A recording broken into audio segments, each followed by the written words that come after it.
بسم الله الرحمن الرحيم. يا أيها الذين آمنوا أوفوا بالعقود أحلت لكم بهيمة الأنعام إلا ما يتلى عليكم غير محل الصيد وأنتم حرم إن الله يحكم ما يريد. يا أيها الذين آمنوا لا تحلوا شعائر الله ولا الشهر الحرام ولا الهدي ولا القلائد ولا آمين البيت الحرام يبتغون فضلا من ربهم ورضوانا وإذا حللتم فاصطادوا ولا يجرمنكم شنآن قوم أن صدوكم عن المسجد الحرام أن تعتدوا وتعاملوا على البر والتقوى ولا تعاملوا على الإثم والعدوان واتقوا الله إن الله شديد العقاب. حرمت عليكم الميتة والدم ولحم الخنزير وما أهل لغير الله به والمنخنقة والموقوذة والمتردية والنطيحة وما أكل السبع إلا ما زكيتم وما ذبح على النصب وأن تستقسموا بالأزلام ذلكم فسق. اليوم يئس الذين كفروا من دينكم فلا تخشوهم واخشون. اليوم أكملت لكم دينكم وأتممت عليكم نعمتي ورضيت لكم الإسلام دينا. فمن اضطر في مخمصة غير متجانف لإثم فإن الله غفور رحيم. يسألونك ماذا أحل لكم قل أحل لكم الطيبات وما علمتم من الجوارح مكلبين تعلمونهن مما علمكم الله فكلوا مما أمسكن عليكم واذكروا اسم الله عليه واتقوا الله إن الله سريع الحساب. اليوم أحل لكم الطيبات وطعام الذين أوتوا الكتاب حل لكم وطعامكم حل لهم والمحصنات من المؤمنات والمحصنات من الذين أوتوا الكتاب من قبلكم إذا آتيتموهن أجورهن محصنين غير مسافحين ولا متخذي أخدان. ومن يكفر بالإيمان فقد حبط عمله وهو في الآخرة من الخاسرين. يا أيها الذين آمنوا إذا قمتم إلى الصلاة فاغسلوا وجوهكم وأيديكم إلى المرافق وامسحوا برؤوسكم وأرجلكم إلى الكعبين وإن كنتم جنبا فاطهروا وإن كنتم مرضى أو على سفر أو جاء أحد منكم من الغائط أو لامستم النساء فلم تجدوا ماء فتيمموا صعيدا طيبا فامسحوا بوجوهكم وأيديكم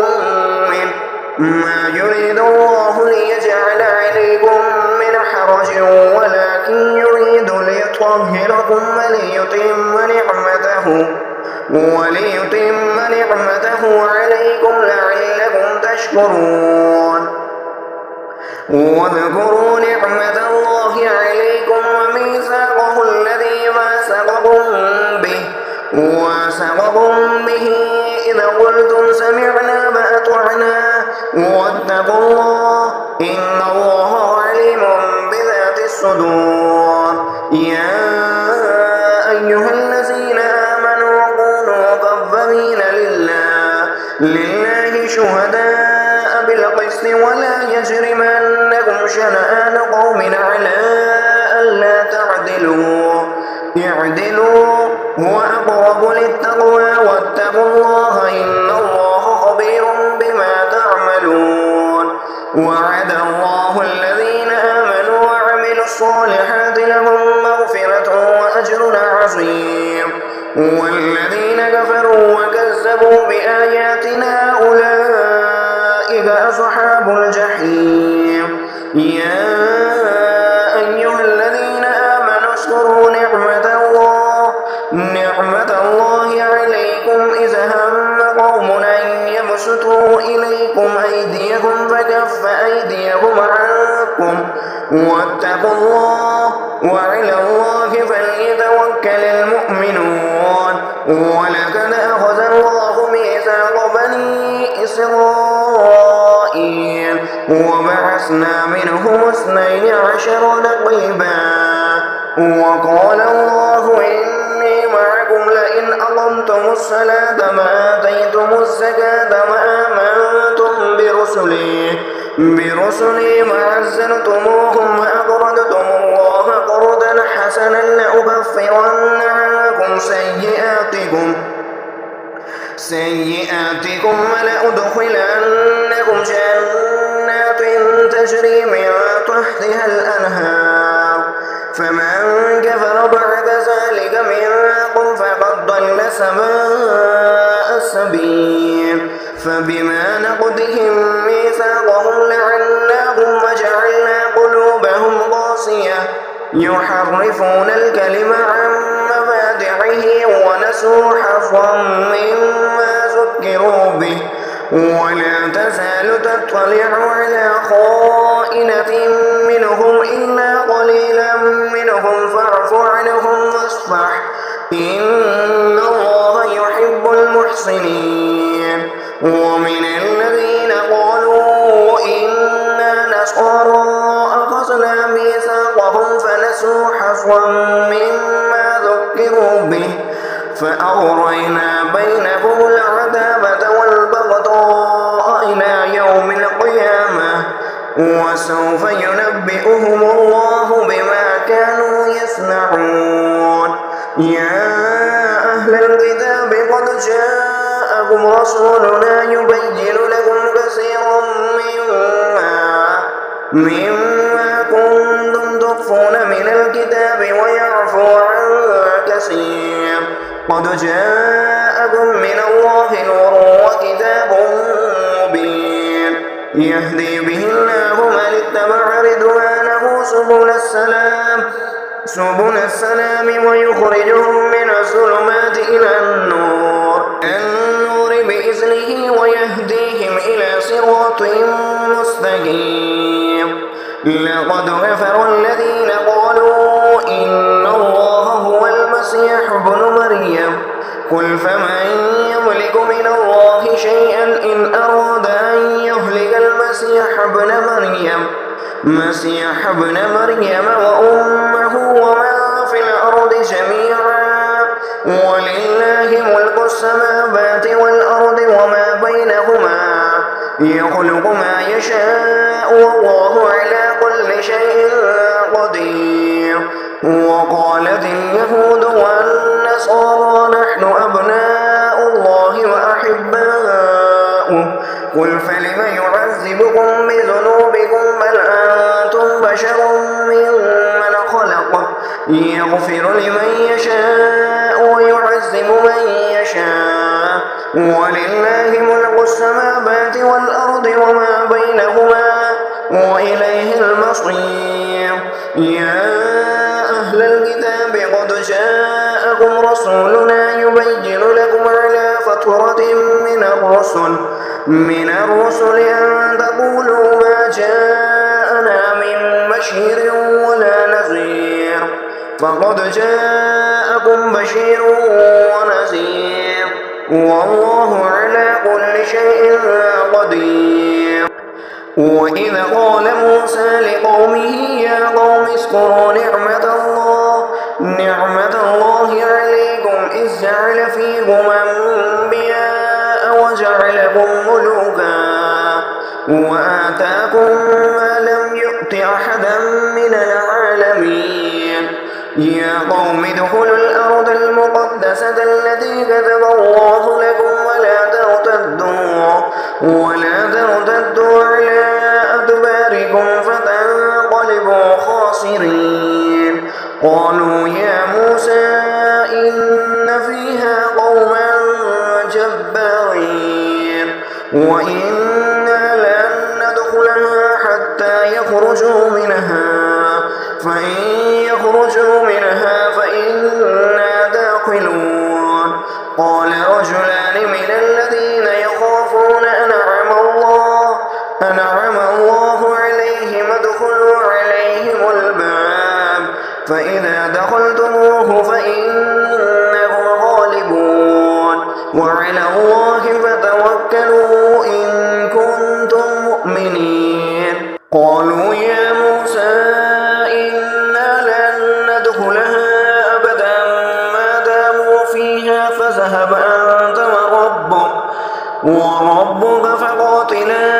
إنا هاهنا قاعدون قال رب إني لا أملك إلا نفسي وأخي فافرق بيننا وبين القوم الفاسقين قال فإنها محرمة عليهم 40 سنة يتيهون في الأرض فلا تأس على القوم الفاسقين واتل عليهم نبأ ابني آدم بالحق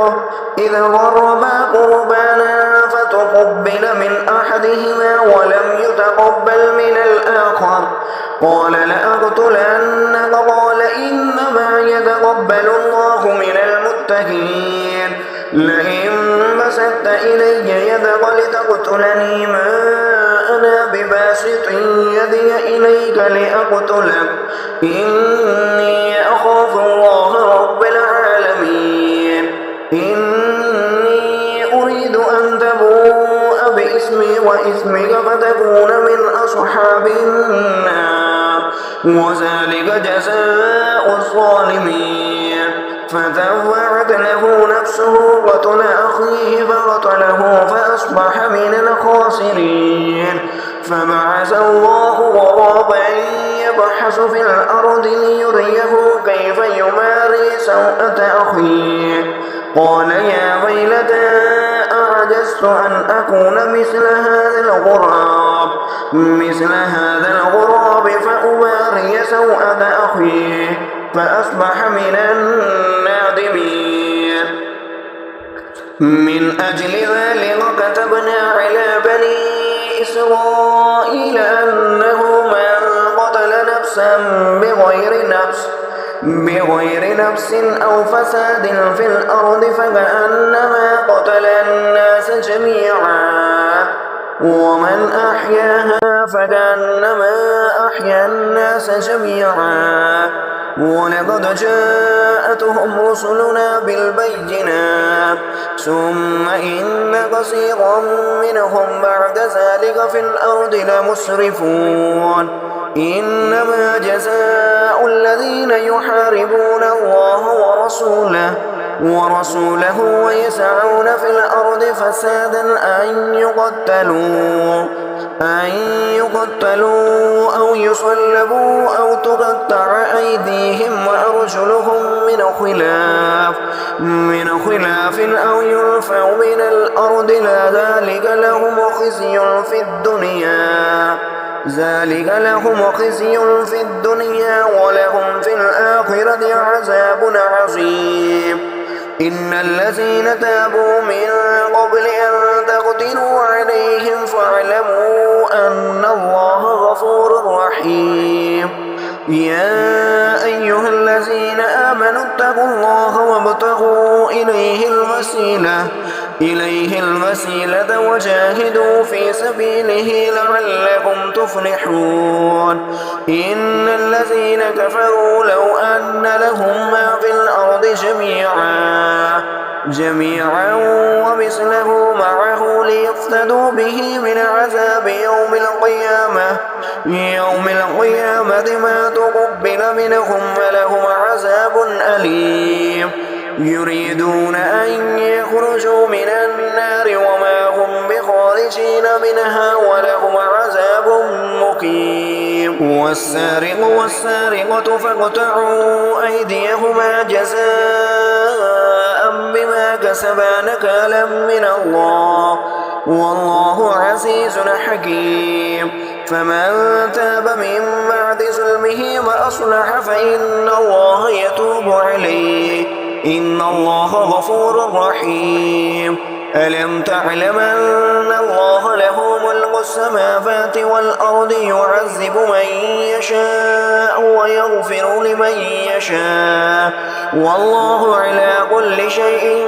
قدير. يا أيها الرسول لا يحزنك الذين يصارعون في الكفر من الذين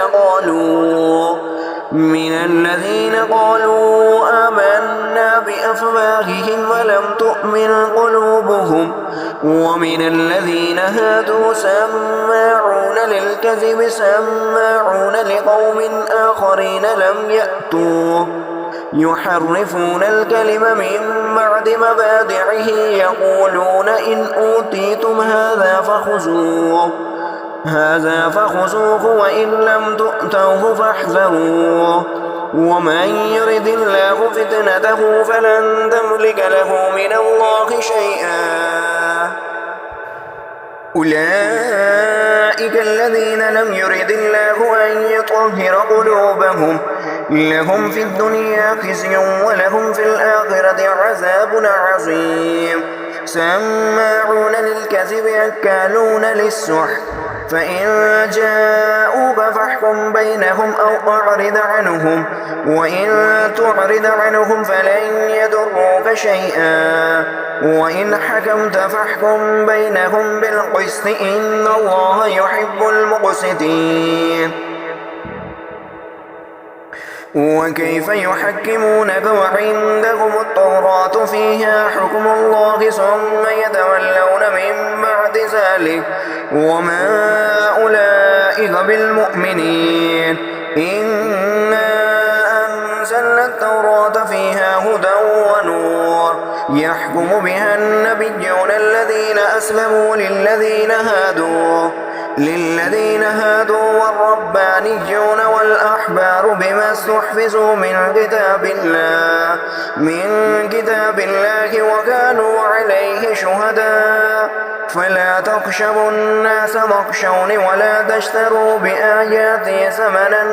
قليلا ومن لم يحكم بما أنزل الله فأولئك هم الكافرون. وكتبنا عليهم فيها أن النفس بالنفس والعين بالعين والأنف بالأنف والأذن بالأذن والسن بالسن والجروح قصاص فمن تصدق به فهو كفارة الله ومن لم يحكم بما أنزل الله فأولئك هم الظالمون. وكفينا على آثارهم بعيسى ابن مريم مصدقا لما بين يديه من التوراة وآتيناه الإنجيل فيه هدى ونور ومصدقا لما بين يديه من التوراة وهدى وموعظة للمتقين. وليحكم أهل الإنجيل بما أنزل الله فيه ومن لم يحكم بما أنزل الله فأولئك هم الفاسقون. وأنزلنا إليك الكتاب بالحق مصدقا لما بين يديه من الكتاب ومهيمنا عليه فاحكم بينهم بما أنزل الله ولا تتبع أهواءهم عما جاءك من الحق لكل جعلنا منكم شرعة ومنهاجا ولو شاء الله لجعلكم أمة واحدة ولكن ليبلوكم فيما آتاكم فاستبقوا الخيرات إلى الله مرجعكم جميعا فينبئكم بما كنتم فيه تختلفون وأن يحكم بينهم بما أنزل الله ولا تتبع أهواءهم واحذرهم أن يفتنوك عن بعد ما أنزل الله إليك فإن تولوا فاعلم أنما يريد الله أن يصيبهم ببعض ذنوبهم وإن كثيرا من الناس لفاسقون أفحكم الجاهلية يبغون ومن أحسن من الله حكما لقوم يوقنون. أيها الذين آمنوا لا تتخذوا اليهود والنصارى أولياء بعضهم أولياء بعض ومن يتولهم منكم فإنه منهم إن الله لا يهدي القوم الظالمين. فترى الذين في قلوبهم مرض يسارعون فيهم يقولون نخشى أن تصيبنا دائرة فعسى الله أن يأتي بالفتح أو أمر من عنده فيصبحوا على ما أسروا في أنفسهم نادمين. ويقول الذين آمنوا أهؤلاء الذين أقسموا بالله جهد أيمانهم إنهم لمعكم وحبطت أعمالهم فأصبحوا خاسرين. يا أيها الذين آمنوا من يرتد منكم عن دينه فسوف يأتي الله بقوم يحبهم ويحبونه أذلة على المؤمنين أعزة على الكافرين يجاهدون في سبيل الله ولا يخافون لومة لائم ذلك فضل الله يؤتيه من يشاء والله واسع عليم. إنما وليكم الله ورسوله والذين آمنوا الذين يقيمون الصلاة ويؤتون الزكاة وهم راكعون. ومن يتول الله ورسوله والذين آمنوا فإن حزب الله هم الغالبون. يا أيها الذين آمنوا لا تتخذوا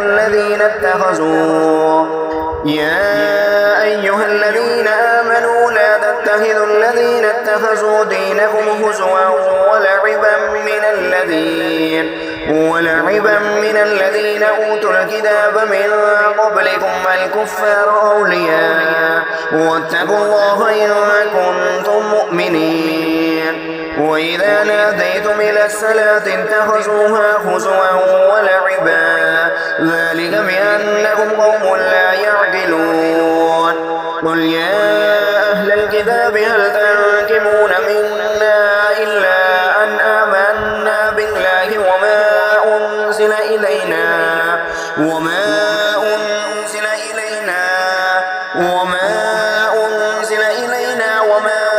أنزل من قبل وأن أكثركم فاسقون.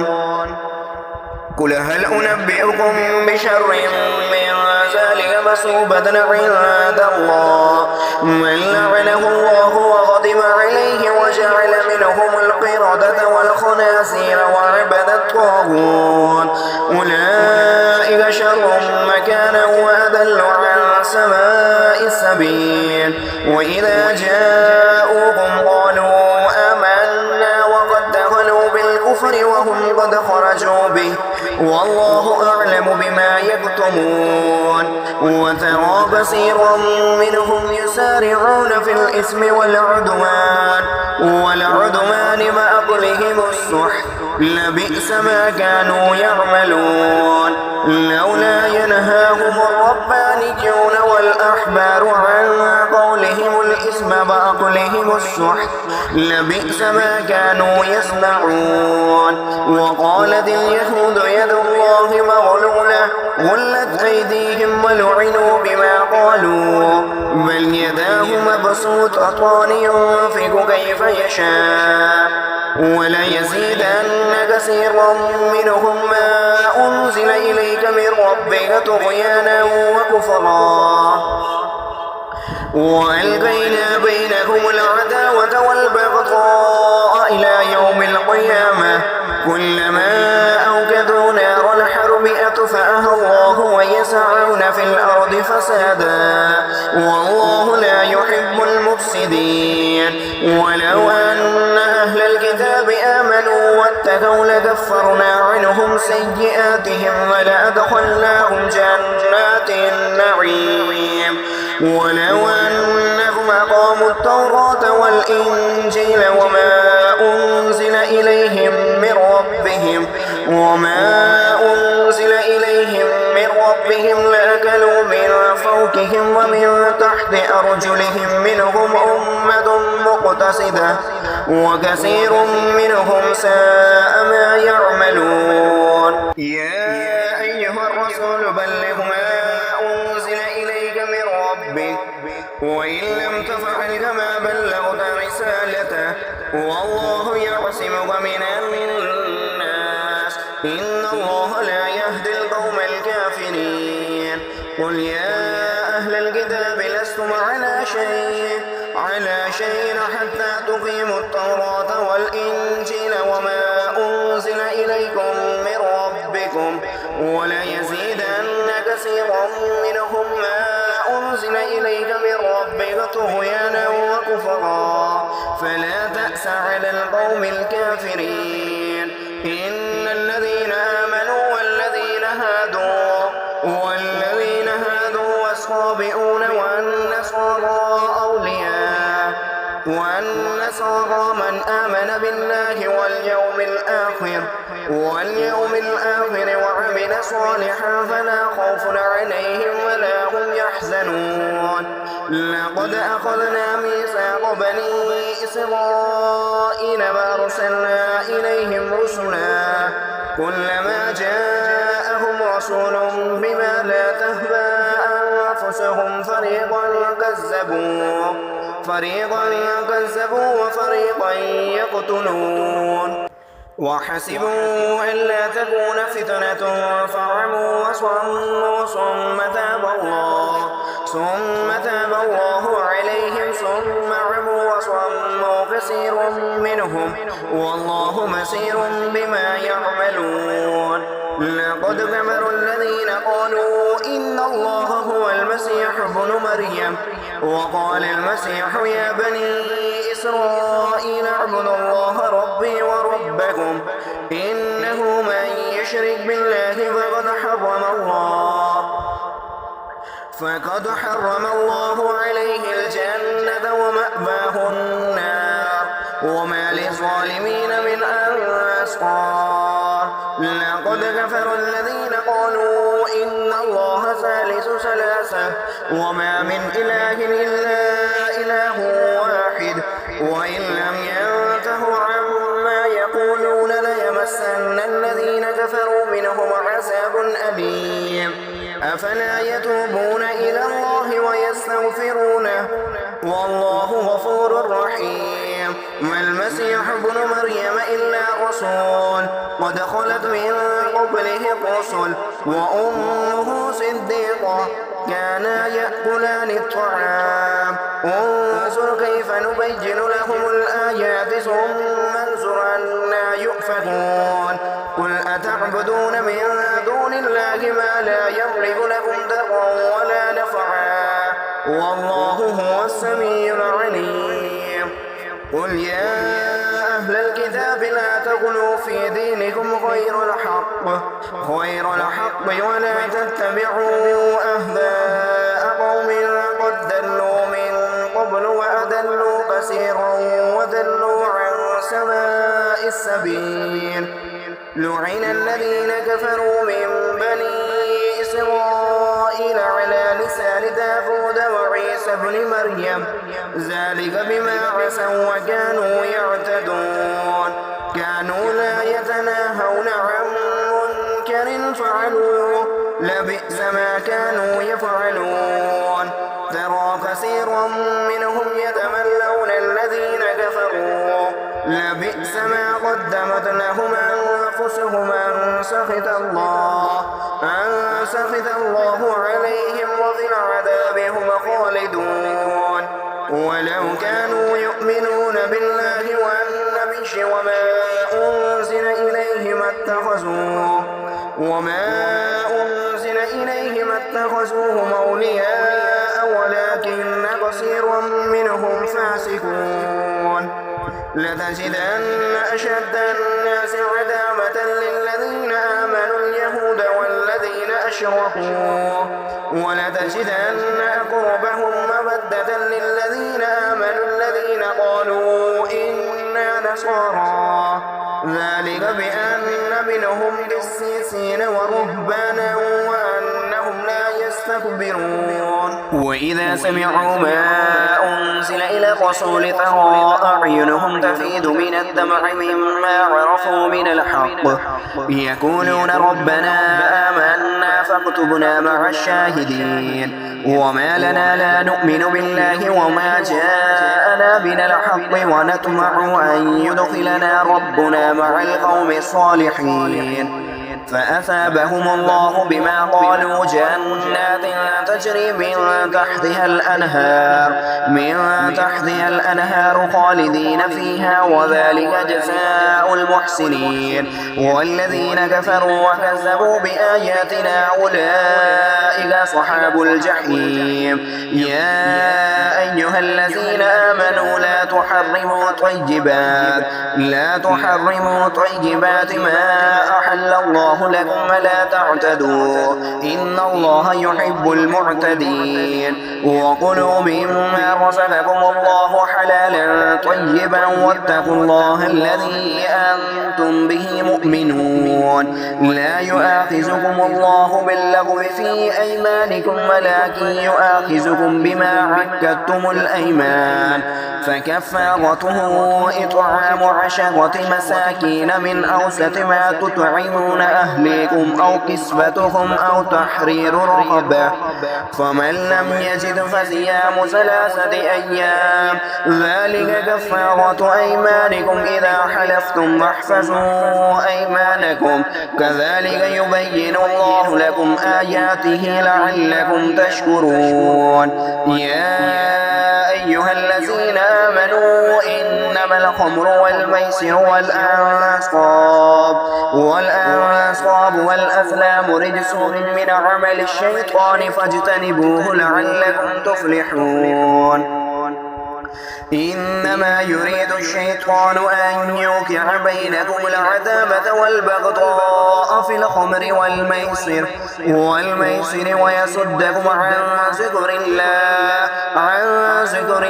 وعن الصلاة فهل أنتم منتهون وأطيعوا الله وأطيعوا الرسول واحذروا فإن تولوا فاعلموا أنما على رسولنا البلاغ المبين ليس على الذين آمنوا وعملوا الصالحات جناح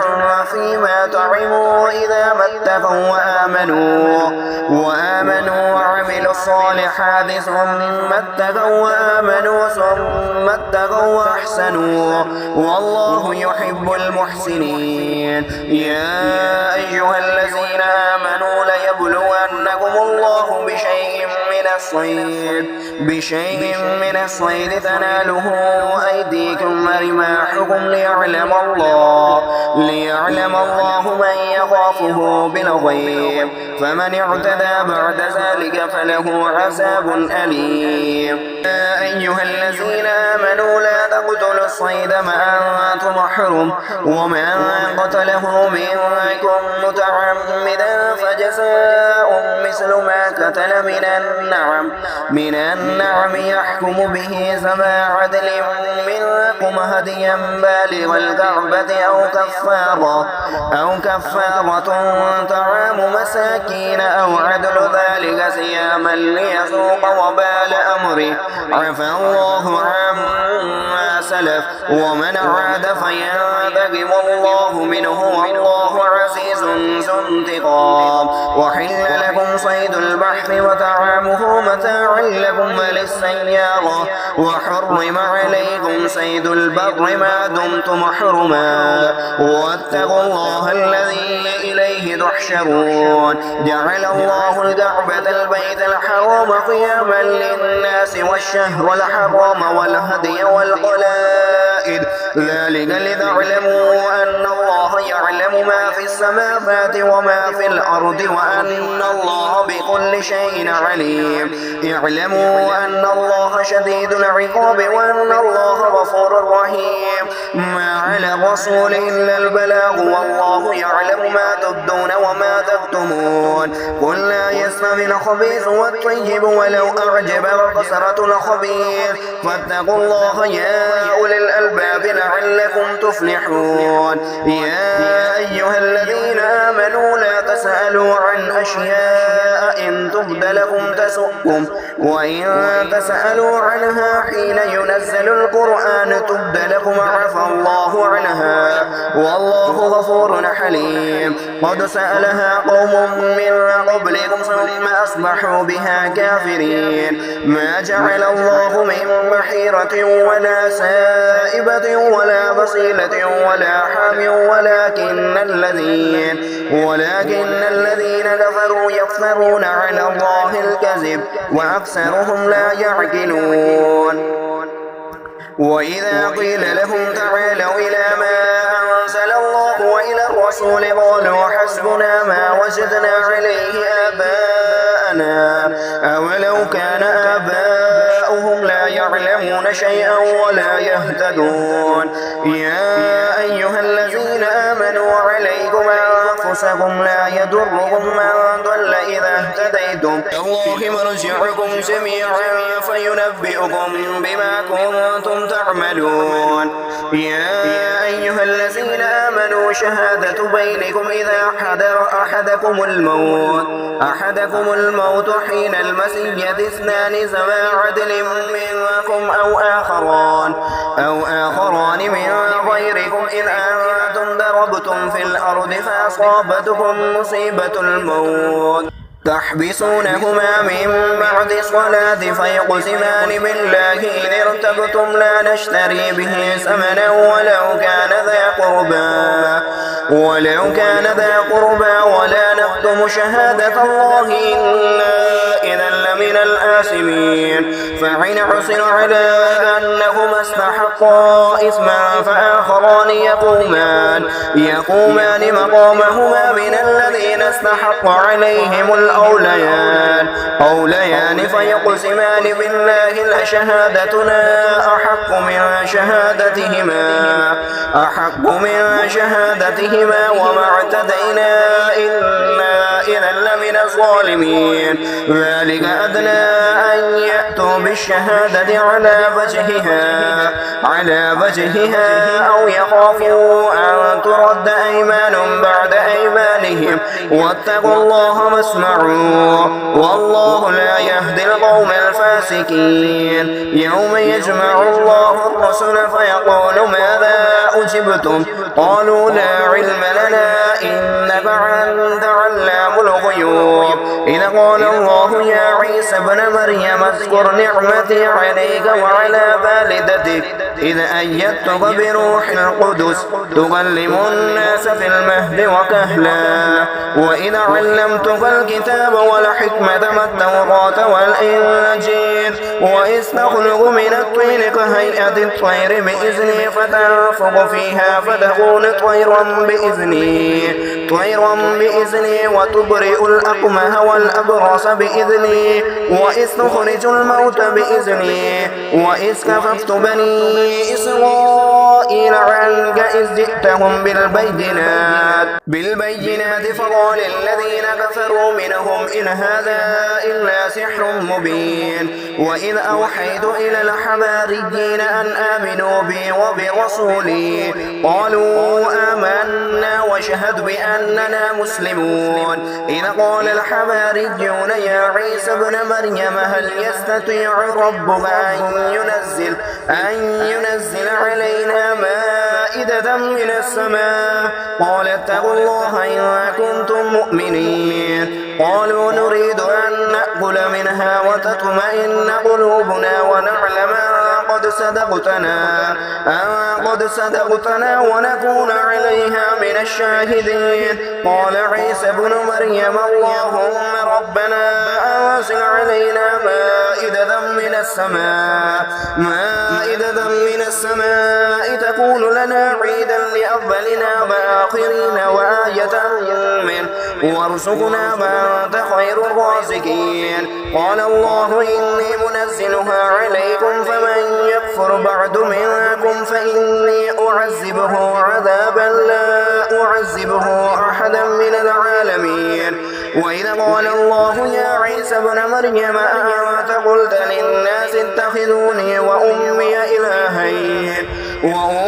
إلهين من دون الله قال سبحانك ما يكون لي أن أقول ما ليس لي بحق إن كنت قلته فقد علمته تعلم ما في نفسي ولا أعلم ما في نفسك إنك أنت علام الغيوب ما قلت لهم إلا ما أمرتني به أن اعبدوا الله ربي وربكم وكنت عليهم شهيدا ما دمت فيهم فلما توفيتني كنت أنت رقيب عليهم وأنت على كل شيء شهيد إن تعذبهم فإنهم عبادك وإن تغفر لهم فإنك أنت العزيز الحكيم قال الله هذا يوم ينفع الصادقين صدقهم لهم جنات تجري من تحتها الأنهار خالدين فيها أبدا رضي الله عنهم ورضوا عنه ذلك الفوز العظيم لله ملك السماوات والأرض وما فيهن وهو على كل شيء قدير